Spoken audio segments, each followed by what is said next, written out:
Hello everyone, आप सभी का इस लेक्चर में बहुत बहुत स्वागत करता हूं। जैसा कि आपको पता है कि 10th क्लास का एक नया chapter carbon and its compound हम स्टार्ट कर चुके हैं। सो ये कार्बन एंड इट्स कंपाउंड आपके 10th क्लास के बहुत ही इंपॉर्टेंट चैप्टर है, जो कि बहुत लंबा भी है, बहुत सारा चीज़ कवर भी करता है इस चैप्टर का। तो आइए मैं बताता हूँ आपको कि आखिर हम क्या क्या कवर करने वाले हैं इस चैप्टर के अंदर में, राइट।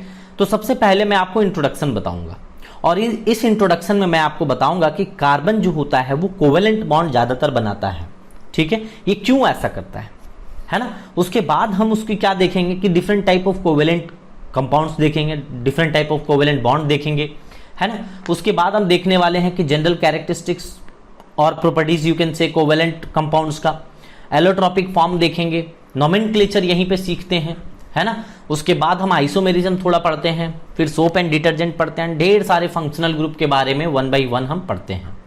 तो आइए चीजों को स्टार्ट करते हैं, समझने की कोशिश करते हैं कि आखिर कार्बन एंड इट्स कंपाउंड में क्या क्या इंपॉर्टेंट है और कैसे इसको डील करना है। सो 1 by 1 हम सारे टॉपिक्स को बड़े डिटेल में आपको बताऊंगा, और आपको पक्का हर एक टॉपिक जैसा पहले से समझ में आया है, और ये टॉपिक भी बहुत अच्छे तरीके से आपको क्लियर होगा, राइट।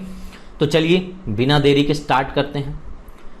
तो कार्बन आपको एक एलिमेंट पता होगा, क्योंकि हमने बहुत पहले ही आपको कह रखा है, या फिर आपको 1 to 30 एलिमेंट्स तो बहुत पहले से ही याद होता है ना। सो ये मैं मान के चलता हूं कि सभी बच्चे को 1 to 30 एलिमेंट्स याद ही रहता है। तो कार्बन भी उनमें से एक एलिमेंट है, कार्बन जिसका एटॉमिक नंबर 6 होता है, आप सभी को पता है। और उससे बनने वाला कंपाउंड्स, है ना, कार्बन से बनने वाला कंपाउंड ऑर्गेनिक कंपाउंड की कैटेगरी में आता है। तो सबसे पहले हम कार्बन एंड इट्स कंपाउंड में इसको डिफाइन करेंगे कि आखिर ऑर्गेनिक कंपाउंड होता क्या है, हम कैसे बोलेंगे कि यही ऑर्गेनिक कंपाउंड्स हैं। तो चलिए इसी को बताने के लिए आज मैं यहां पे ऑलरेडी डेफिनेशन मैंने लिख रखा है, लेकिन बड़े डिटेल में आपको समझाऊंगा इस चीज को कि क्या होता है ऑर्गेनिक कंपाउंड्स।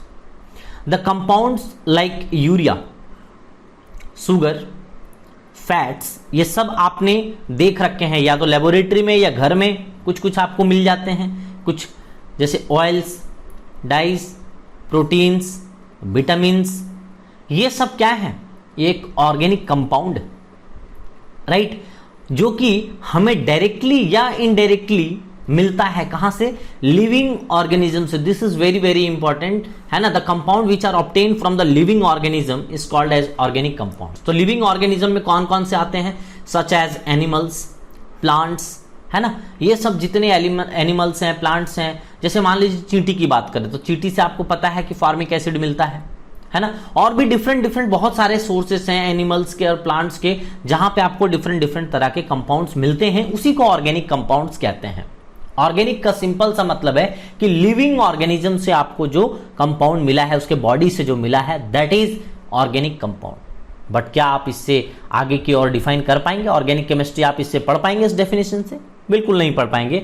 ये तो सिंपल सा है डेफिनेशन की, जो एकदम बच्चों के लेवल पे जो आपको समझ में आ जाए कि हाँ अच्छा, ऑर्गेनिक कंपाउंड ऐसा है कि जो लिविंग ऑर्गेनिज्म के बॉडी से हमें मिल जाए जो कंपाउंड, वो लिविंग ऑर्गेनिज्म है। ऐसा आपको बचपन में पढ़ाया जाता है, बट अब ऐसा नहीं। आप पेन एंड पेपर में कैसे बोलेंगे कि यही है आपको ऑर्गेनिक कंपाउंड? तो हम एक्चुअल में डेफिनेशन देते हैं ये वाला। ये डेफिनेशन आपको एक्चुअल में बताएगा कि कैसे आखिर ऑर्गेनिक कंपाउंड्स को हम डिफाइन करेंगे। सो organic compounds is nothing but hydrocarbon and it's derivatives. Sir ये तो नया टर्मिनोलॉजी ले आए आप, तो हाइड्रोकार्बन भी नया टर्म आ गया, डेरिवेटिव्स भी नया टर्म आ गया। तो चलिए एक एक करके इन दोनों टर्म को समझाता हूं। अगर आप ये इन दोनों टर्म को आप समझ जाते हैं तो आप ये मान के चलिए कि आपको ऑर्गेनिक कंपाउंड को डिफाइन करना आ जाएगा कि किसे कहते हैं ऑर्गेनिक कंपाउंड, वो आपको पता चल जाएगा, ठीक है। तो आइए पहले हम समझते हैं कि what is hydrocarbon. As it is very clear from the name hydrocarbon, है ना, नाम से ही बहुत ज्यादा क्लियर है। हाइड्रोकार्बन, जैसा कि देख सकते हैं, हाइड्रोजन एंड कार्बन से कंपाउंड जो मिल करके बनता है उसे आप हाइड्रोकार्बन कहते हैं। जी बिल्कुल, बहुत सही आपने समझा है कि नाम से क्लियर है कि जो कंपाउंड हाइड्रोजन एंड कार्बन के मिलने से बनता है उसे ही हम हाइड्रोकार्बन कहते हैं। Very good. इसको हम टोटली 3 तरीके से बांट सकते हैं। आप हाइड्रोकार्बन को टोटल 3 तरीके से डिवाइड करते हैं और वो तरीका होता है आपको alkane, alkane, second one is alkene and third one is alkyne. Right. हम इसकी जनरल फार्मूला लिख दें ताकि आपको पता चल जाए कि कोई भी फार्मूला हम कैसे बना सकते हैं। तो इसका जनरल मॉलिक्यूलर फार्मूला जो होता है वो CnH2n+2। So this is your alkane formula. अभी हम इसका इंप्लीमेंट भी करेंगे। यहां पे एल्कीन की अगर हम बात करें तो एल्कीन में आप देखते हैं कि इसका जनरल मॉलिक्यूलर फार्मूला होता है CnH2n ओनली, एंड यहां पे जो होता है CnH2n-2। ये इसका जनरल फार्मूला है बेटा। अब हम यहां पे देखते हैं कि इन जनरल क्या होता है कि जब भी अल्केन, इन तीनों में फर्क क्या है आप देखिए गौर से। अल्क वर्ड जो है, ये जो अल्क वर्ड दिख रहा है ये सब में कॉमन है। अगर आप गौर करें तो देखिए अल्क वर्ड सब में कॉमन है। फर्क क्या है? फर्क बस इतना है कि यहां पे ENE है, सॉरी यहां पे ANE है, यहां पे ENE है और यहां पे YNE है। तो फर्क बस इतना ही है, AEY का फर्क है, बाकी सब चीज सेम है। इसका मतलब क्या है कि ये सफिक्स है इसका ANE, ENE, YNE कहीं लगा रहे सफिक्स में तो आपको पता चल जाएगा, अच्छा ये अल्केन है, ये एल्कीन है, ये अल्काइन है, ये पता चल जाता है आपको। यहां पे क्या है कि कार्बन कार्बन के बीच में सिंगल बॉन्ड, सारे के सारे बॉन्ड यहां पे सिंगल बॉन्ड ही होने चाहिए। अगर अल्केन का कंपाउंड है तो सारे के सारे कार्बन कार्बन का बॉन्ड सिंगल बॉन्ड होना चाहिए, ये तो तय है बेटा। यहां पे एटलीस्ट वन, मैं बड़े गौर से बोल रहा हूं सुनिएगा, एटलीस्ट वन, कम से कम एक डबल बॉन्ड तो होना ही चाहिए। मिनिमम एक डबल बॉन्ड होगा तभी आप कह पाएंगे कि ये एल्कीन है। डबल बॉन्ड मतलब दो इस तरीके से, सिंगल बॉन्ड मतलब सिंगल यहां पे कार्बन कार्बन के बीच में, एंड YNE सफिक्स रहेगा तो मतलब समझ जाइए कि कार्बन कार्बन के बीच में मिनिमम एक ट्रिपल बॉन्ड होना जरूरी है। और यही 3 बॉन्ड ऑर्गेनिक केमिस्ट्री में पूरी पड़ी जाती है, single bond, double bond and triple bond. तो आप देख सकते हैं इस तरीके से कि आपको समझ में आ गया होगा। अब देखिए मैं कुछ एग्जांपल लेता हूं तो और क्लैरिटी आएगी आपको। मैं एग्जांपल n=1 को पुट करके लेता हूं, n=1 पुट कर देते हैं, ठीक है। और उससे पहले मैं यहां पे कुछ पुट करूं, इससे पहले मैं कुछ और चीजें आपको बता देना चाहता हूं डिफरेंट स्लाइड में। क्या बताना चाहता हूं कि देखिए जैसे मान लीजिए कि नंबर ऑफ कार्बन अगर आपके पास, यहां पे नंबर ऑफ कार्बन एटम लिख देता हूं, नंबर ऑफ कार्बन एटम, और उसके नेम लिख देता हूं कि उसको क्या बोलेंगे आप, ठीक है। तो यहां पे सिंपली आप देखते हैं कि आपके पास अगर 1 कार्बन होता है तो आप उसे बोलते हैं मेथ। क्या बोलते हैं? मेथ। अगर 2 रहता है तो आप इसके लिए टर्मिनोलॉजी यूज करते हो एथ। 3 रहता है तो आप कहते हैं प्रॉप।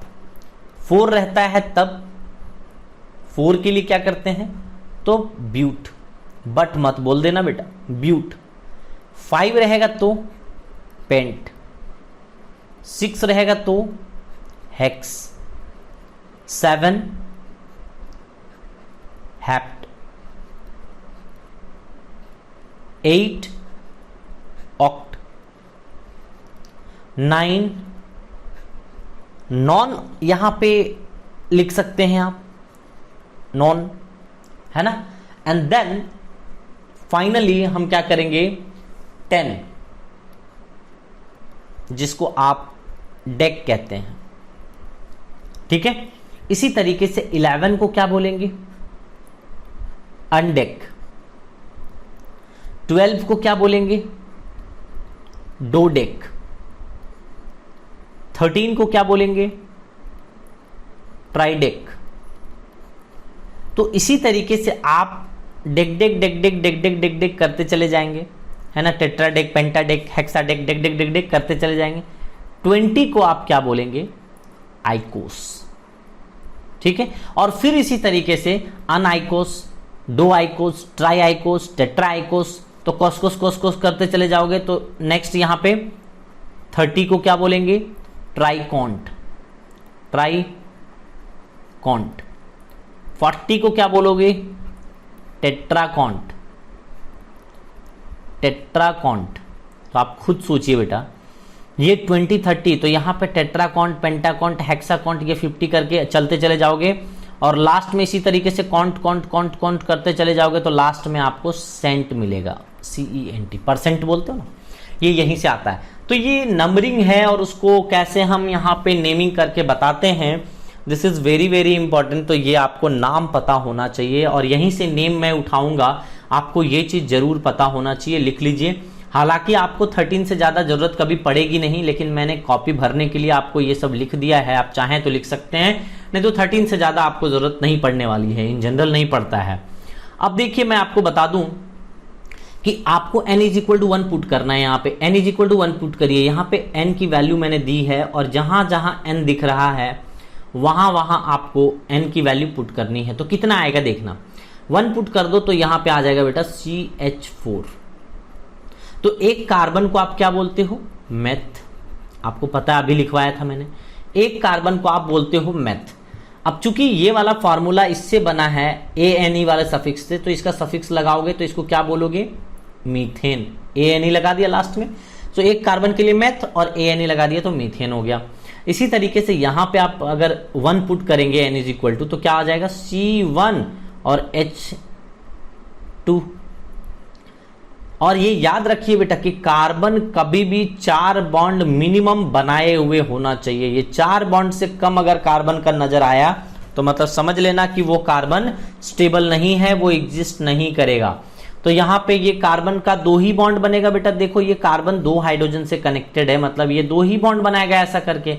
तो ये तो टेट्रावैलेंसी होता है, कार्बन टेट्रावैलेंसी होता है, आगे चल करके मैं बताऊंगा अभी कि 4 वैलेंस इलेक्ट्रॉन होता है कार्बन का, है ना। तो यहां पे ये पॉसिबल नहीं है, मतलब एल्कीन जो है वो first n is equal to 1 पे पॉसिबल नहीं है। और n इज इक्वल टू 1 यहां पुट करेंगे तो C1 तो हो जाएगा, बट ये H कट जाएगा पूरा, H2N, तो 2 - 2 कट जाएगा तो H 0 हो जाएगा। तो सिर्फ यहाँ कार्बन आया, यहाँ तो हाइड्रोजन आया भी नहीं, तो ये तो हाइड्रोकार्बन भी नहीं है। यानी कि सिंपल सा लॉजिक हमें क्या समझ में आया कि n इज इक्वल टू 1 में हमारा सिर्फ और सिर्फ मीथेन ही पॉसिबल है, यानी कि अल्केन ही पॉसिबल है। ये alkyne and alkene and alkyne are not possible when we put n is equal to 1. Now we can proceed for n is equal to 2.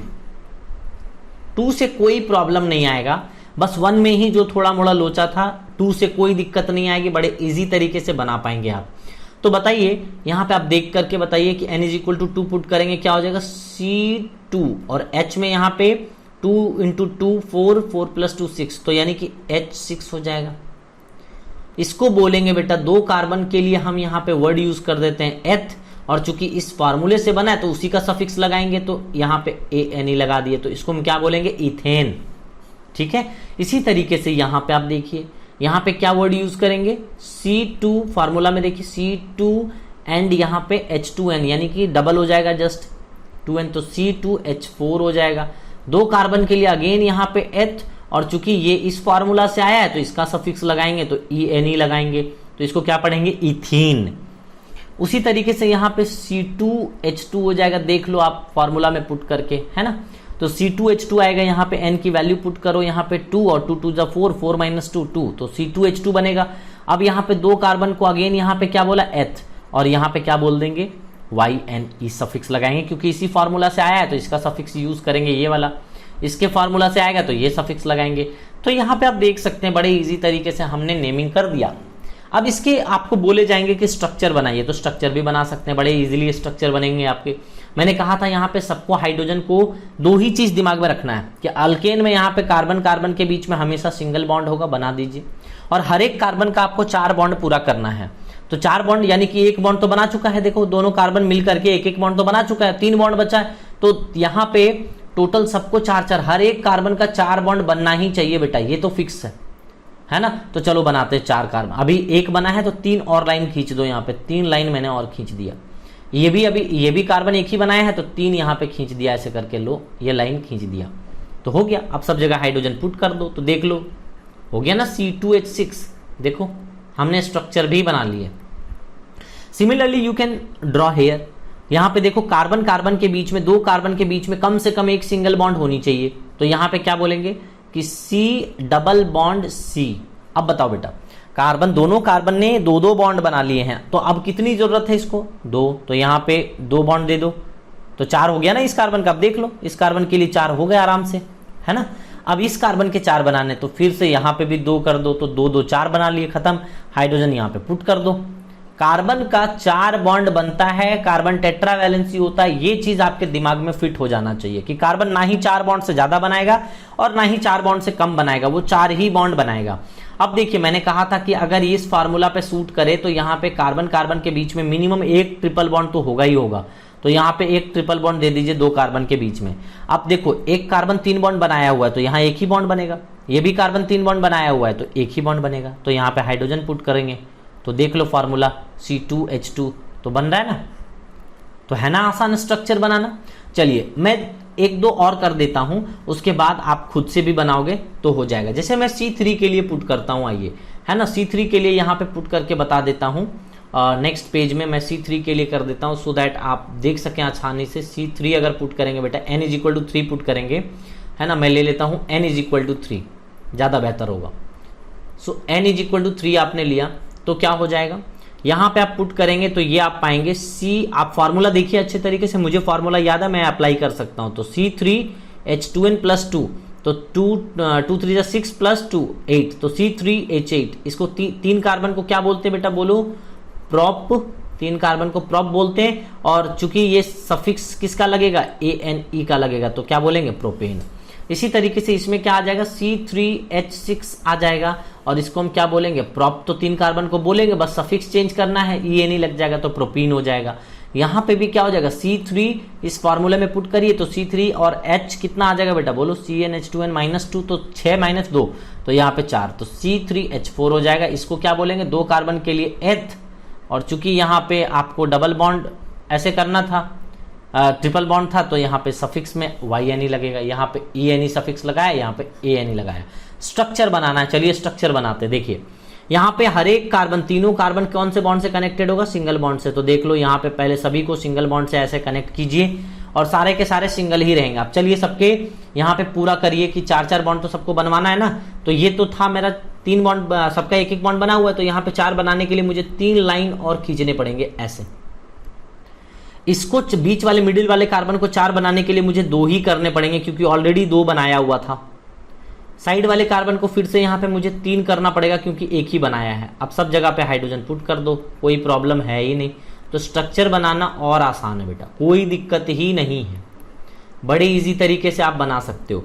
मैं 4 कार्बन तक आपको ट्राई करके बता दूंगा, आप 10 तक खुद बनाना, 10 तक ट्राई करना आप, है ना। तो आप कंफर्म एकदम अच्छे एक्सपर्ट हो जाओगे। अब देखिए 3 कार्बन को सबसे पहले सिंगल बॉन्ड से कनेक्ट कीजिए और मैंने कहा था कि एटलीस्ट 1 डबल बॉन्ड होना चाहिए, कम से कम 1 डबल बॉन्ड। तो एक ही डबल बॉन्ड आपको देना कहीं पे भी, चाहे आप यहां दे दें राइट साइड में या लेफ्ट साइड में, जहां देना है आपको दे दीजिए, बट डबल बॉन्ड एक ही होगा आपको। तो मैं चलो यहां पर राइट साइड में पुट कर देता हूं डबल बॉन्ड, ठीक है। तो एक ही पुट करना है आपको, यहाँ पे एल्कीन है, प्रोपीन है, तो एक ही डबल बॉन्ड कहीं पे भी पुट कर दीजिए, कोई प्रॉब्लम नहीं है। अब यहाँ पे हाइड्रोजन पुट करिए तो इस कार्बन को देखिए, तो इस कार्बन को सिर्फ यहाँ पे एक ही बॉन्ड से कनेक्टेड है तो 3 बॉन्ड इसको देंगे तो 4 हो जाएगा, 4 बॉन्ड बन गया इसका। यहाँ पे देखिए बीच वाला कार्बन 3 बॉन्ड से पहले से कनेक्टेड है तो 1 बॉन्ड दे दीजिए, ऊपर नीचे जहां देना है आपको दे दीजिए, कोई दिक्कत नहीं है। 4 हो गया, उसका भी काउंट कर लीजिए। इसका 2 बना हुआ है राइट साइड वाले का, तो हमने क्या किया कि 2 बना दिया यहाँ पे। अब हाइड्रोजन सब जगह पुट कर दीजिए, कोई दिक्कत नहीं है। लेकिन बेटा ख्याल रहे कि डबल बॉन्ड एक ही देना है, ऐसा नहीं कि सब जगह डबल बॉन्ड दे दिए। सब जगह डबल बॉन्ड देकर देख लो, हाइड्रोजन ही कम पड़ जाएगा आपका, फिर मैच नहीं करेगा। ये जो फार्मूला आपने लिखा है ना वो मैच नहीं कर पाएगा फिर। अब यहाँ देखो 3 कार्बन बना तो देना है, पहले 3 कार्बन पहले बना लीजिए ऐसे करके, फिर एक ही ट्रिपल बॉन्ड देना है, एक ही ट्रिपल बॉन्ड देना है, जहां देना है आपको दे दीजिए। एक ट्रिपल बॉन्ड देना है, कहाँ देंगे, चलो इस बार इधर दे देते हैं, कहीं भी दे दीजिए, बात वही है, कोई प्रॉब्लम नहीं होगी आपको। यहाँ पे क्या किया हमने कि ये आपने ले लिया, यहाँ पे क्या, यहाँ पे एक ही हाइड्रोजन देना पड़ेगा यहाँ पे, और चूंकि ये वाला बीच वाला कार्बन तो ऑलरेडी 4 बॉन्ड बनाए हुए, 3 ट्रिपल बॉन्ड इधर से और सिंगल बॉन्ड इधर से, 4 तो बना लिया, तो उसको कुछ भी देने की जरूरत नहीं है। साइड वाला कार्बन सिंगल बॉन्ड से कनेक्टेड है तो इसको 3 दे दीजिए, तो देख लीजिए हाइड्रोजन यहाँ पे 3 आ जाएगा। तो बताया था ना C3H4, देख लो बन गया स्ट्रक्चर। एक लास्ट और बना देता हूं, आप इसको गौर कीजिएगा, अगर प्रॉब्लम है तो जरूर आप इसे गौर करिए, और सीख गए हैं तो फिर 10 तक फटाफट आप खुद से बनाने की कोशिश करिए, तो आपको आसानी होगी। तो यहां पे आप देख सकते हैं कि n = 4 में ट्राई कर देता हूं, तो ये हो जाएगा आपको क्या, C4H8, C4H10 होगा बेटा, CnH2n + 2 होता है ना, तो C4H10 हो जाएगा। इसको 4 कार्बन को हम क्या बोलते हैं, ब्यूट, और चूंकि ANE लगाना होता है मैं सफिक्स में यहाँ पे लगा दिया, यहाँ पे C4H8 हो जाएगा, यहाँ पे इसको क्या बोलेंगे, ब्यूटीन, सो ब्यूट इन। फिर यहाँ पे क्या बोलेंगे, तो C4H6 बोलेंगे, तो ये क्या हो जाएगा, ब्यूटाइन, ब्यूटाइन। बस उसी तरीके से करना है, यहाँ पे सब कार्बन को सिंगल बॉन्ड से कनेक्ट कर देते हैं, 1 2 3 और 4 ऐसा। अब फिर सबका 4 बॉन्ड डिटरमाइन करने की कोशिश करते हैं। 4 बॉन्ड कैसे करेंगे, सब ये सिंगल बॉन्ड से कनेक्टेड राइट साइड वाला, तो इसको 3 और दे देंगे। ये वाला देखो 2 लोग से कनेक्टेड है पहले से, तो यहाँ पे 2 ही दूंगा, और यहाँ ये भी 2 लोग से कनेक्टेड है तो इसको भी 2 ही दूंगा। यहाँ पे एक ही जन से कनेक्टेड है तो यहाँ पे 3 दे दो। तो हाइड्रोजन यहाँ पे चारों तरफ आप लगा दो, लगा दिया हाइड्रोजन, देख लो बन गया कंपाउंड, आपका बन गया हाइड्रोजन एंड कार्बन। काउंट कर लो, यहाँ पे 4 कार्बन पुट करिए इस तरीके से, 1 2 3 और 4।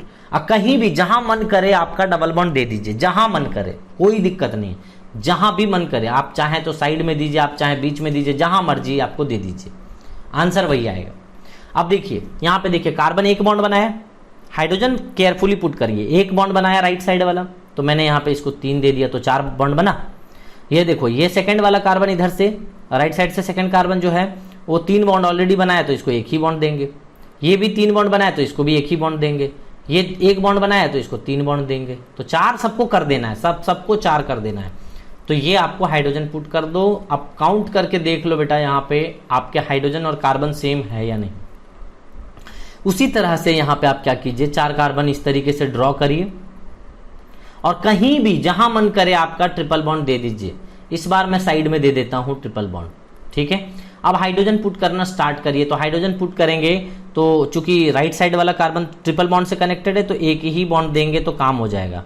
और ये वाला कार्बन जो सेकेंड कार्बन है राइट साइड से, है ना, उसमें 4 बॉन्ड ऑलरेडी बनाए, एक साइड ट्रिपल बॉन्ड है, एक साइड सिंगल बॉन्ड, तो 4 खत्म, कोई नहीं देना है इसको। ये देखिए उसके 3rd नंबर कार्बन यहाँ पे आप इसको 2 देना पड़ेगा क्योंकि 2 ही टच में था पहले, और इसको 3 देना पड़ेगा। बस हाइड्रोजन पुट कर दीजिए, आपका काम खत्म हो गया। तो ये हाइड्रोकार्बन को किस तरीके से लिखते हैं ये मैंने समझा दिया। अल्केन, एल्कीन, अल्काइन का कोई भी कंपाउंड अप टू 10 तक आप ट्राई कीजिए, n=10 तक खुद से ट्राई कीजिए अगर एक्सपर्ट होना है तो।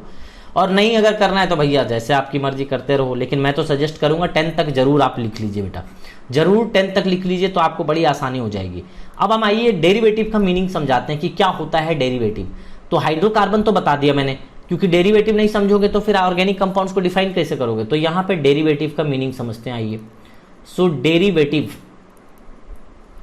तो डेरिवेटिव का सिंपल सा मीनिंग होता है कि रिमूवल ऑफ हाइड्रोजन। जैसे मान लीजिए कि सबसे इजी वाला मैं एक एग्जांपल ले लेता हूं, एक हाइड्रोकार्बन दैट इज मीथेन, है ना। तो मीथेन का अगर स्ट्रक्चर बनाएंगे तो इस तरीके से आप स्ट्रक्चर बना सकते हैं। 4 हाइड्रोजन चारों तरफ से इस तरीके से पुट कर दीजिए, है ना। अब मैंने क्या बोला था, रिमूवल ऑफ हाइड्रोजन। यहां पे आपको क्या करना है बेटा, removal of hydrogen, removal of hydrogen and addition of any functional group, and addition of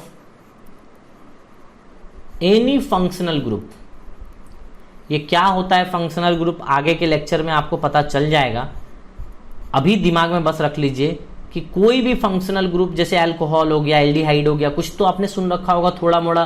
carboxylic acid तो आपने जरूर ही सुना होगा, एसिड तो कितनी बार सुनते हो, तो कार्बोक्सिलिक एसिड फेमस एसिड है, आपने सुना होगा। तो बस ये चीज अगर करोगे तो डेरिवेटिव हो जाएगा। क्या करना है, 2 स्टेप करना है, एक रिमूवल ऑफ हाइड्रोजन करना है और addition of any functional group कर देना है, तो वो डेरिवेटिव कहलाता है। जैसे यहां से कोई एक हाइड्रोजन को हटा दीजिए, हाइड्रोजन को हटाएंगे तो क्या बचेगा, तो हाइड्रोजन को अगर हटाएंगे बेटा तो कुछ इस तरीके से बच जाएगा। अगर आपको मैं दिखाऊं तो ऐसा बच जाएगा। यहाँ पे हाइड्रोजन रहेगा, यहाँ हाइड्रोजन रहेगा, और चूंकि बाहर वाला हाइड्रोजन उधर से निकाल दिया आपने तो ये वाला नहीं रहेगा।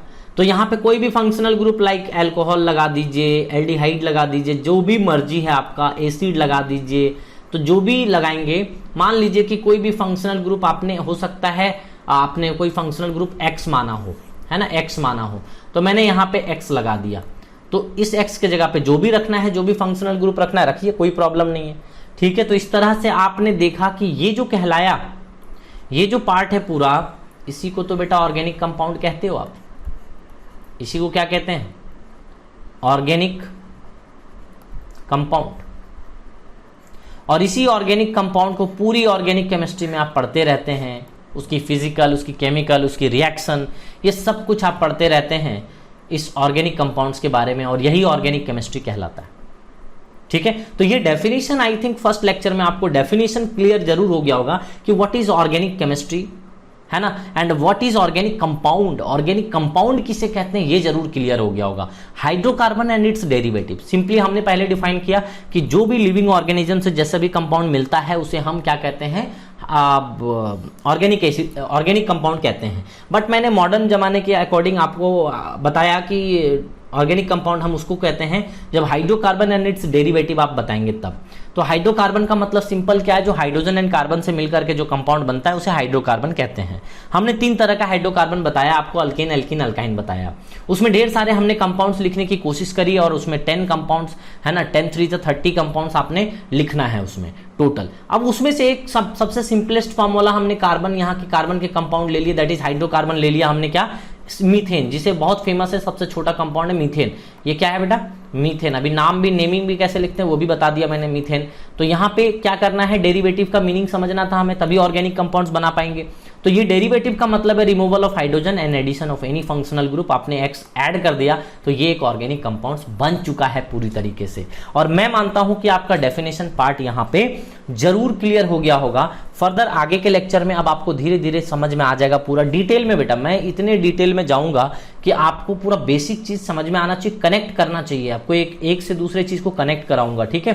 तो ऑर्गेनिक अपने आप में बहुत इंपॉर्टेंट है, इसको जरूर अच्छे से पढ़िए, ताकि 11th क्लास में जब आप नोमेनक्लेचर, आइसोमेरिज्म वगैरह और ऑर्गेनिक केमिस्ट्री की कॉन्सेप्ट को पढ़ने जाएं तो बड़ा आसान लगे आपको, ठीक है।